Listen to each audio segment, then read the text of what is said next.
Hello friends, I am इम्तियाज़ अंसारी और मैं class start करने से पहले आपको थोड़ा सा अपना इंट्रोडक्शन दे देता हूँ। I have cleared MA in economics and also cleared UGC net examination of assistant professor. और काफ़ी टाइम से मैं इकोनॉमिक्स पढ़ा रहा हूँ और आज मैं इकोनॉमिक्स में एक न्यू सीरीज़ स्टार्ट कर रहा हूँ। मैं न्यू सीरीज़ का मतलब न्यू सीरीज़ मैंने क्यों कहा, क्योंकि आज मैं एक न्यू बुक, जैसे मैंने माइक्रो की एक पूरी सीरीज़ तैयार की है, मैक्रो की पूरी एक सीरीज़ तैयार की है, आज एक न्यू सीरीज़ तैयार कर रहा हूँ मैं आपके लिए और उस सीरीज़ का नाम है इंडियन इकोनॉमिक डेवलपमेंट। ये सीबीएसई क्लास 12th की जो दो बुक्स हैं सिलेबस में हमारे, ये उसकी एक बुक है। आप इसको फर्स्ट बोल दो या सेकंड बोल दो, समझे दोस्तों। तो आज हम क्या स्टार्ट कर रहे हैं, आज हम स्टार्ट कर रहे हैं इंडियन इकोनॉमिक डेवलपमेंट, जो सीबीएसई क्लास 12th के लिए हमारी एक बुक है और आज हम उसकी पहली क्लास और पहला टॉपिक। मैंने यहाँ पर चैप्टर इसलिए नहीं लिखा क्योंकि अलग अलग राइटर्स होते हैं तो उनकी बुक में अलग अलग चैप्टर्स के नेम होते हैं, आगे पीछे होते हैं, इसलिए मैं टॉपिक के अकॉर्डिंग स्टार्ट करूँगा। ठीक है, मैं अकॉर्डिंग टू सीबीएसई पैटर्न जो उन्होंने सिलेबस दिया है उसके अकॉर्डिंग मैं यहाँ पर क्लासेस को स्टार्ट करूँगा। समझे दोस्तों, तो बात समझ में आ गई ना। तो हमारी कौन सी बुक स्टार्ट हो रही है, आज हमारी पहली क्लास है इंडियन इकोनॉमिक डेवलपमेंट और जो पहली यूनिट या पहला जो टॉपिक है इस बुक का वो क्या है, वो है Indian economy at the time of independence. ठीक है दोस्तों, स्टार्ट करने से पहले एक बात और बता देता हूँ कि ये जो बुक है ना, ये कम्प्लीटली थ्योरी है। इसके अंदर डाटा इंपॉर्टेंट है, जो भी हमारे डेटा होते हैं, डेटा मतलब जो भी न्यूमेरिकल फैक्ट्स होते हैं उनको भी हमें इसमें लिखना होता है। जब आप इस सीरीज़ को पूरे सीरियल वाइज देखते रहेंगे तो कुछ कॉमन डाटा ऐसे होंगे जो मैं आपको इतनी बार बताऊंगा कि आपको याद हो जाएंगे। समझे ना। कंप्लीट थ्योरेटिकल क्लास है, छोटी छोटी क्लासेस में, यहाँ पर ज़्यादा बड़ी क्लासेस नहीं, एक एक टॉपिक समझाऊंगा। एक चैप्टर की 3, 4, 5, 6 क्लासेस भी हो सकती हैं। तो अब हम टॉपिक नंबर 1 स्टार्ट करते हैं हमारी इंडियन इकोनॉमिक डेवलपमेंट का, जिसका नाम है Indian economy at the time of independence या on the eve of independence, जो बुक में लिखा होता है।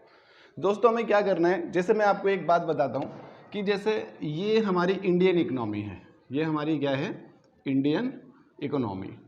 अब हमें इसको देखना है कि what was the condition of Indian economy at the time of independence. ठीक है ना दोस्तों, मैंने बहुत सारे लोगों को देखा है कि वो इस क्वेश्चन को सबसे पहले कराते हैं कि the condition of Indian economy at the time of independence या on the eve of independence. ठीक है, मैं भी आपको पहले ही करा रहा हूँ, लेकिन कुछ डिफरेंस नजर आए तो देखना। मैं आपको एक बात बताता हूँ, देखो हमें देखना है इंडियन इकोनॉमी की कंडीशन क्या थी इंडिपेंडेंस के टाइम पर। और पता है, अब आपको फ्लैशबैक में जाना पड़ेगा, आपको अपने माइंड को डाइवर्ट करना पड़ेगा। कहाँ पर, उस टाइम में जब we got freedom and when we got freedom in 1947। ठीक है, तो उस टाइम पर हमें अपने आप को ले जाना पड़ेगा और हमें सोचना पड़ेगा कि जबकि हमारी इकोनॉमी की कंडीशंस क्या थी।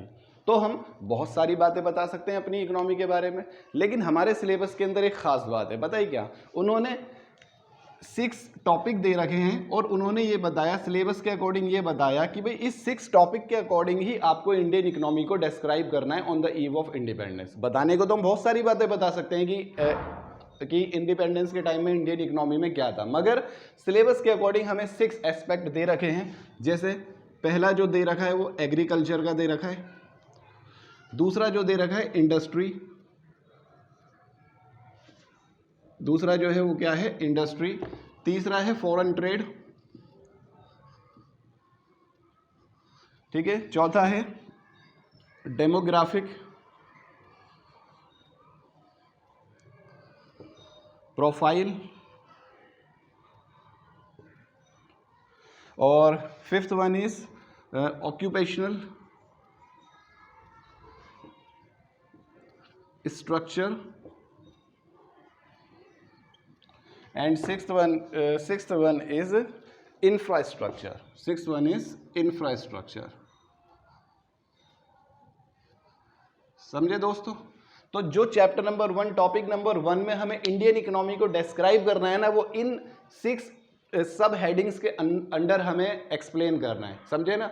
तो अगर हम इन सभी सब हेडिंग्स को अलग अलग सेपरेटली पढ़ें, और हम इनको पहले सेपरेटली पढ़ेंगे तो ओवरऑल मिलाकर हमें पता लग जाएगा कि what was the condition of Indian economy. अगर मैं अभी से तुम्हें इंडियन इकोनॉमी की कंडीशन के बारे में बताता हूँ तो मुझे थोड़ा इसके बारे में, थोड़ा इसके बारे में, थोड़ा थोड़ा मुझे सबके बारे में बताना पड़ेगा, समझे दोस्तों।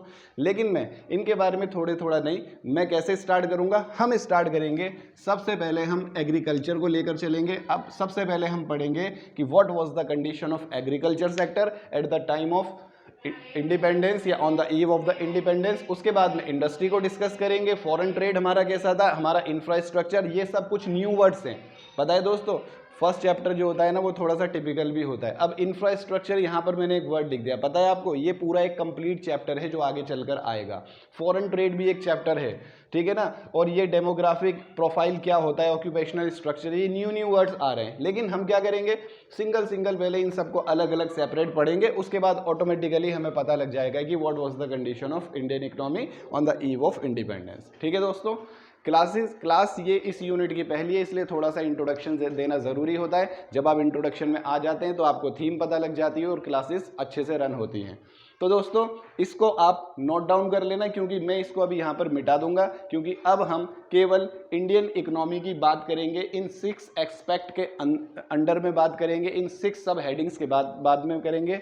और फिर हम सबसे पहले बात किसको करेंगे, एग्रीकल्चर की बात करेंगे। इसलिए मैं इसको यहाँ से रफ कर देता हूँ, आपको नोट डाउन करना है तो पॉज करके नोट डाउन कर सकते हो। तो मेरे दोस्तों, जैसा कि मैंने आपको बताया कि हम तो बता सकते हैं कि इंडियन इकोनॉमी की कंडीशन क्या थी, लेकिन हमें बताना है पहला point, what was the condition of agriculture sector at the time of independence. कृषि की स्थिति क्या थी उस जमाने में मेरे दोस्तों। 2021 में ये वीडियो मैं दोबारा से शूट कर रहा हूँ, 2021 के अंदर पहले भी की है। तो 75 ईयर ऑलमोस्ट लगभग होने वाले हैं इंडिपेंडेंस को। आज हमारी एग्रीकल्चर की सिचुएशन इतनी अच्छी नहीं है, तो सोचो 1947, 1950, 55, 56 या 60 उस टाइम में तो और भी बेकार होगी। और अपने माइंड में एक बात ज़रूर ध्यान रखना कि वी गॉट फ्रीडम इन 1947, और मेरे बच्चों अंग्रेज़ों ने हमारा बहुत ज़्यादा ओवर एक्सप्लॉइटेशन किया हमारे रिसोर्सेज का, उन्होंने हमारी कंडीशन बिल्कुल ही लो कर दी थी। तो इसका मतलब कोई भी सेक्टर हो उसकी कंडीशन हमारी अच्छी नहीं थी, ठीक है ना। अब एग्रीकल्चर की बात करें, पहले हम अपने हिसाब से सोचते हैं एग्रीकल्चर सेक्टर क्या होगा। सोचो, क्या modern inputs, technology, machinery, tractors, threshing machine, harvesting machine, HYV seeds, insecticide, pesticides, chemical fertiliser, क्या इन चीज़ों को यूज़ किया जाता होगा उस टाइम में?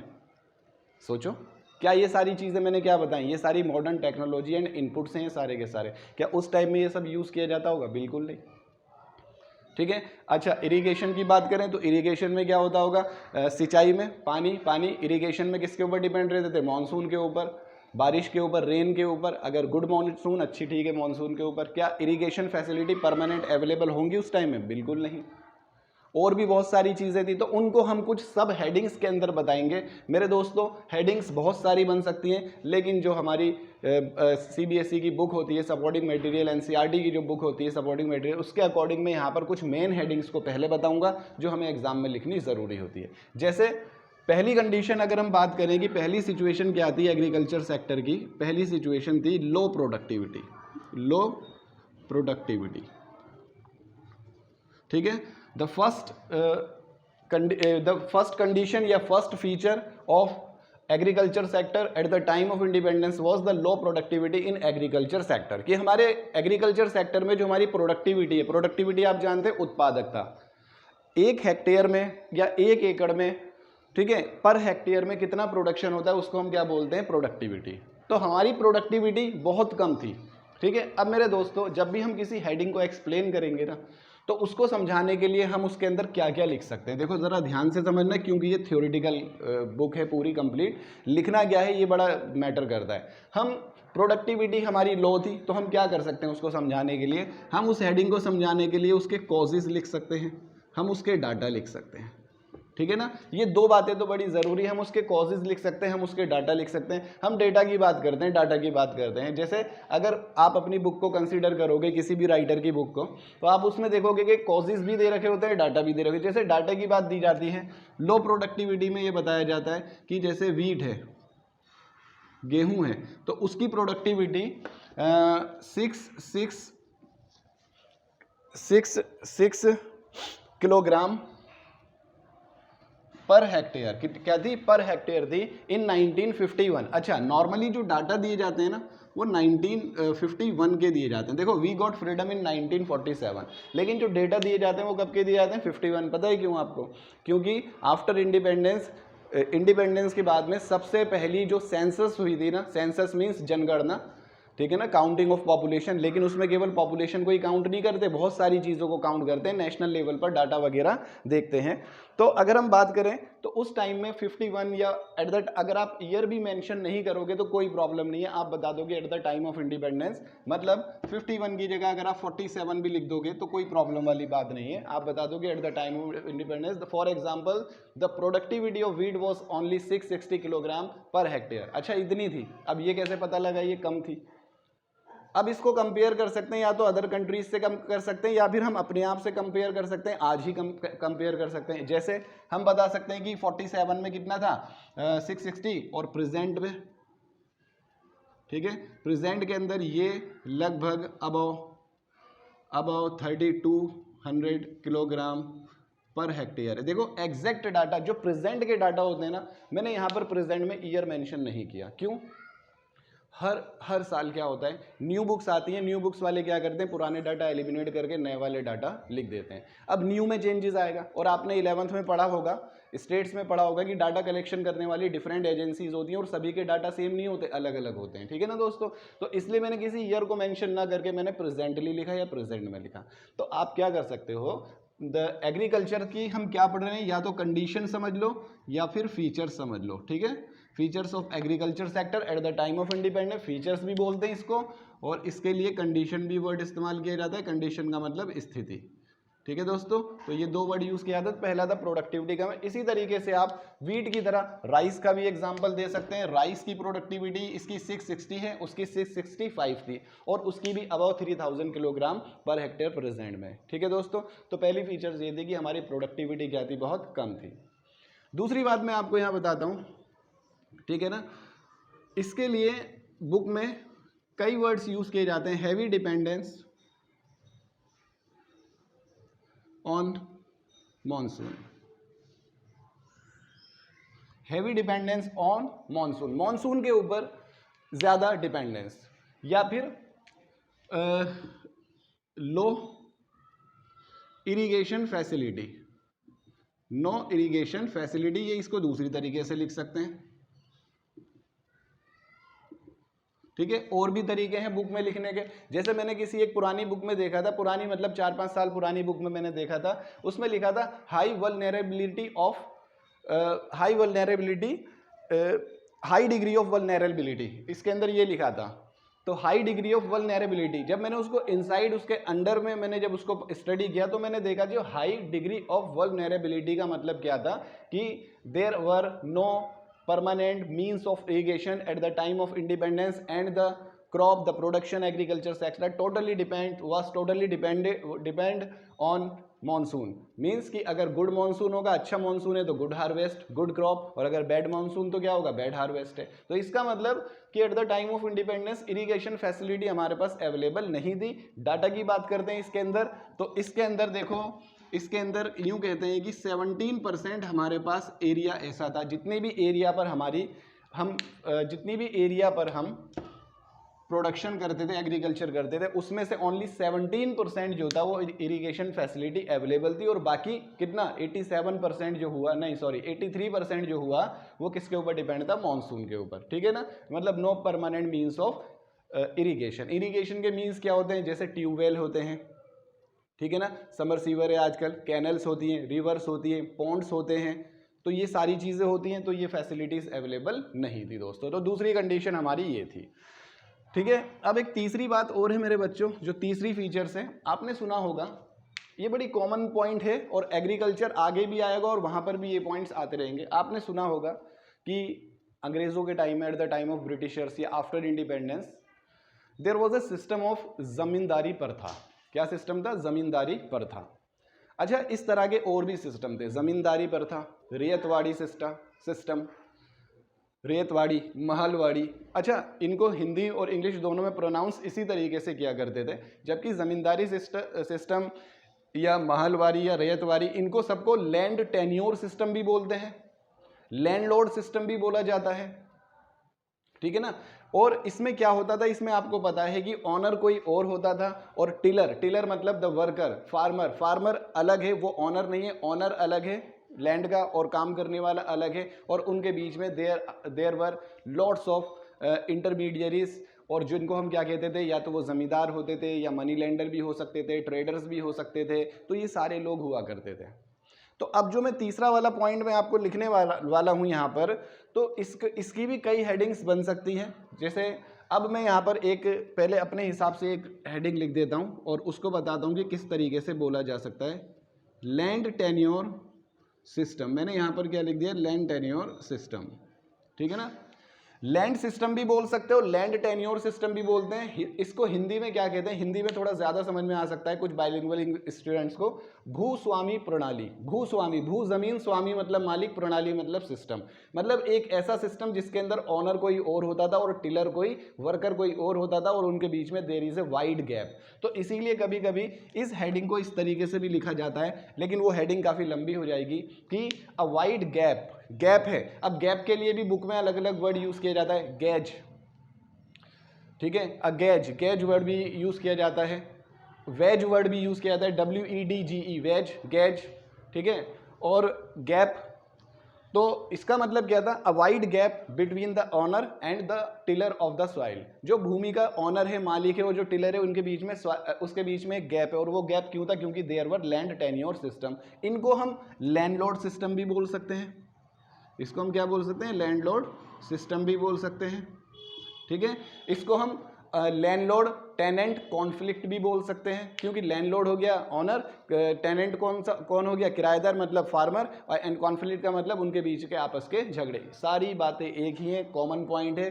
क्वेश्चन के अकॉर्डिंग आप हेडिंग बनाएंगे, अंदर जो लिखना है वो सब सेम है। क्या लिखना है कि there were many systems on land of land, there were many landlord system on land privileged at the time of independence, ठीक है। फॉर एग्जाम्पल जो मैंने आपको नाम बताया, ज़मींदारी, महलवाड़ी, रेतवाड़ी सिस्टम, और इन सभी सिस्टम के अंदर क्या होता था, the farmer had to pay a huge amount in form of money और in form of crop to the owner as a rent. उसे क्या देना पड़ता था, ह्यूज अमाउंट, एक रेंट के रूप में, लगान के रूप में। हिंदी में लगान कहते हैं, इंग्लिश में भी कभी कभी लगान वर्ड यूज किया जाता है, बट लगान को यहाँ पर रेंट बोला जाता है, टैक्स नहीं, ध्यान रखना, रेंट बोला जाता है। तो एक ह्यूज अमाउंट ऑफ रेंट के फॉर्म में किसे दिया जाता, ओनर को, और ये mostly eight the time of independence above 50% भी होता था। ये जो रेंट होता था ना, ये रेंट, ये अबव 50% तक होता था।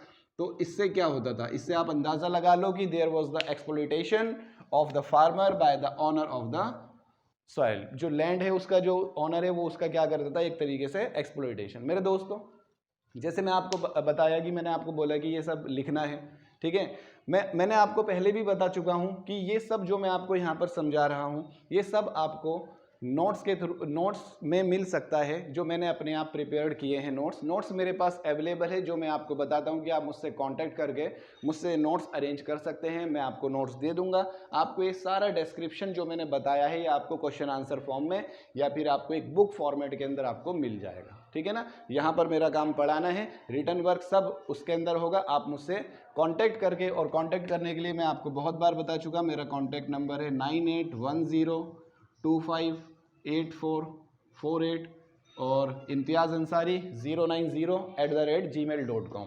इम्तियाज़ अंसारी करके, इम्तियाज़ अंसारी पूरा लिखकर 090 और @gmail.com। आप मुझे मेल भी कर सकते हैं, तो मैं आपको नोट्स मेल भी कर सकता हूँ, ठीक है ना। वो सारा रिटर्न मटेरियल वहाँ मिल जाए। तो ये 3 बातें आ जाती हैं, ठीक है। और ये जो हेडिंग्स हम पढ़ रहे हैं ना, ये according to syllabus, according to NCERT and जो हमारी गवर्नमेंट की तरफ से बुक मिलती है सपोर्टिंग मटेरियल में, उसके अकॉर्डिंग बता रहा हूँ। फिर उसके बाद एक्स्ट्रा भी आपको बता दूंगा, ठीक है। एक और बात बताता हूँ, तो 3 बातें बताई। प्रोडक्टिविटी कम थी, डिपेंडेंस करते थे किसके ऊपर, मॉनसून, और लैंड टेन्योर सिस्टम चलते थे, जिससे फार्मर का एक्सप्लॉइटेशन होता था। मेरे दोस्तों, एक चीज़ और है, एक और है फ्रेगमेंटेड एंड अनइकोनॉमिक लैंड होल्डिंग्स। देखो, पहले तो मैं इसका आपको मतलब बताता हूं। ये जो वर्ड है लैंड होल्डिंग्स, लैंड होल्डिंग्स का मतलब खेत से होता है, फील्ड, ठीक है ना, the area of cultivation, land holdings. Fragmented का मतलब होता है स्कैटर्ड, बिखरे हुए, scattered at the different places, uneconomic का मतलब जो हमें अच्छी इनकम नहीं देता, जो हमारे लिए इकोनॉमिक, आप हमेशा जानते हैं इकोनॉमिक मतलब अर्निंग से होता है, अनइकोनॉमिक का मतलब जो हमें अच्छी अर्निंग नहीं देता। देखो, at the time of independence the size of the land holdings was too small and fragmented. मैंने यहाँ पर एक वर्ड और जोड़ा, क्या, टू स्मॉल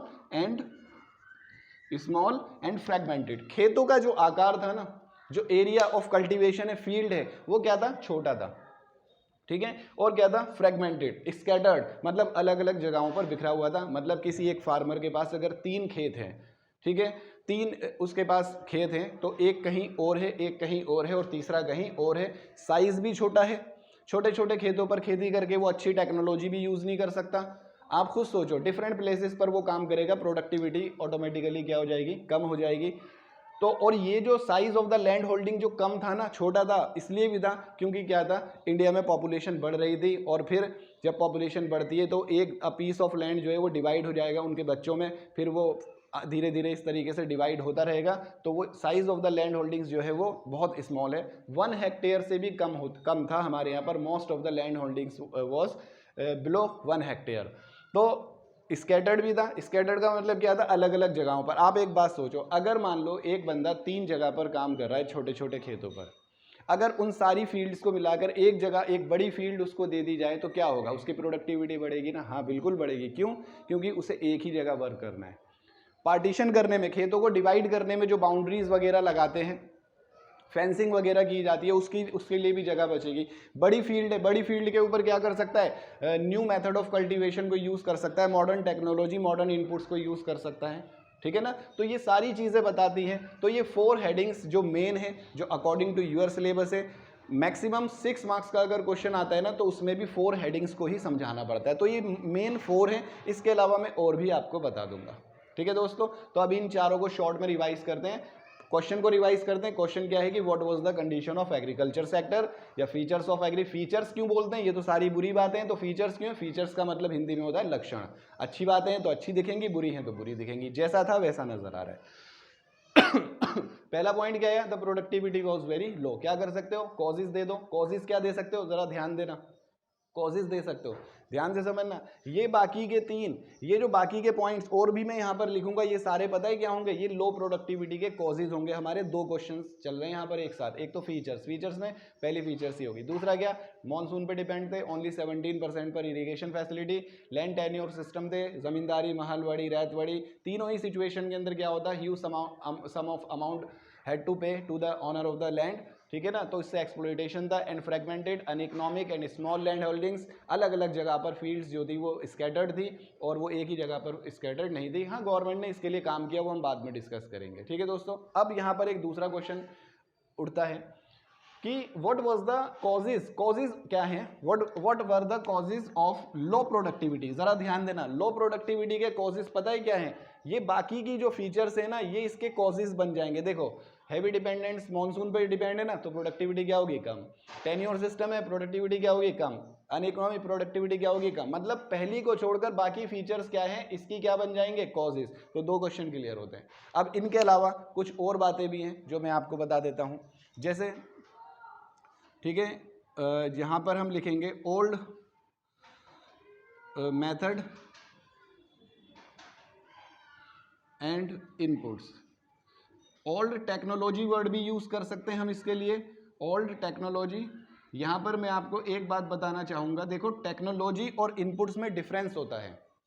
टेक्नोलॉजी होता है the method of production, the way of production, and inputs का मतलब होता है the material which is use in the production, ठीक है ना? इनपुट्स के अंदर क्या आ जाएगा, जो प्लो हल है उसका, और जो उसकी मशीनरी है, जो टूल्स हैं, वो सारी चीज़ें किस में आ जाएंगे, इनपुट्स में। और मेथड का मतलब क्या होता है, द मेथड ऑफ प्रोडक्शन, काम करने का तरीका कि किस तरह से काम किया जा रहा है, ठीक है दोस्तों?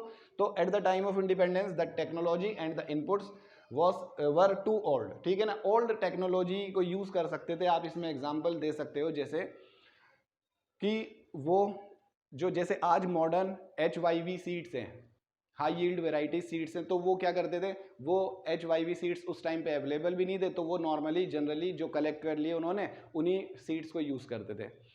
आज जैसे केमिकल फर्टिलाइजर हैं, इंसेक्टिसाइड, पेस्टिसाइड्स हैं, तो यूज़ नहीं कर सकते थे। दे यूज़ ओनली, केवल जो समझ लो एक तरीके से कंपोस्ट पिट पे जो मैन्योर बनती थी उसको यूज़ करते थे। बेशक वो अच्छी होती है और अच्छी होती थी, मगर वो इसको एक लार्ज स्केल पर यूज़ नहीं कर पाते थे।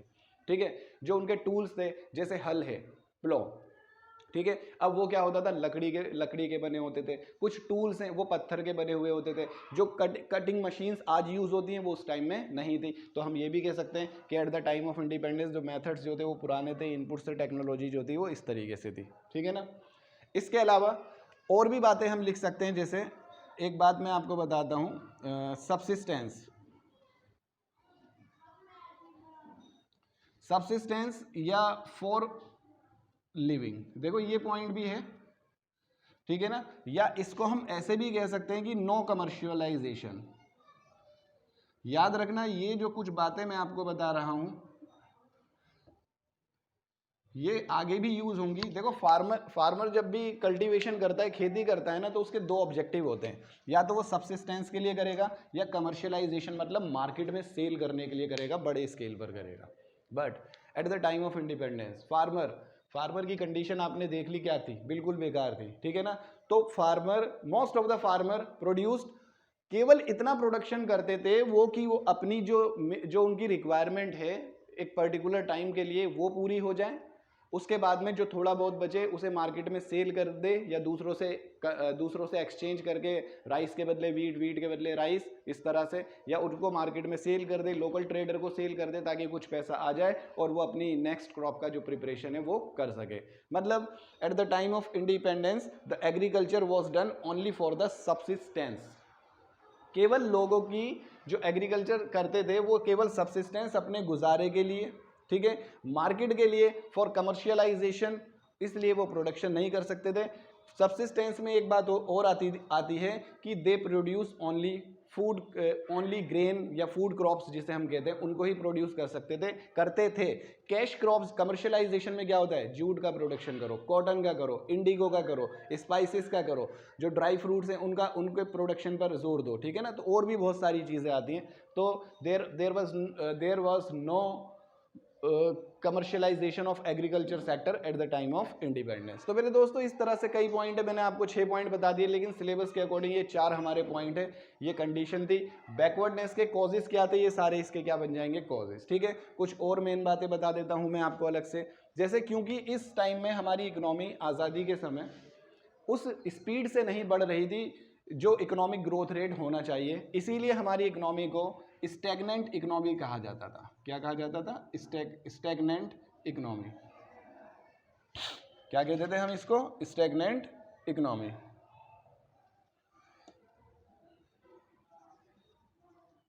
स्टैग्नेंट इकोनॉमी वो होती है मेरे बच्चों जिसके अंदर जो ग्रोथ रेट होती है ना वो बहुत ही कम होती है। मतलब जो ग्रोथ रेट होती है ना वो क्या होती है, बिलो 2%। जो जीडीपी ग्रोथ रेट होती है वो कैसी होती है, बिलो 2%। अब हम हमारी इकोनॉमी को अगर हम देखें तो हम क्या कह सकते हैं, बैकवर्ड इकोनॉमी, तो मोस्टली डिपेंड अपॉन एग्रीकल्चर।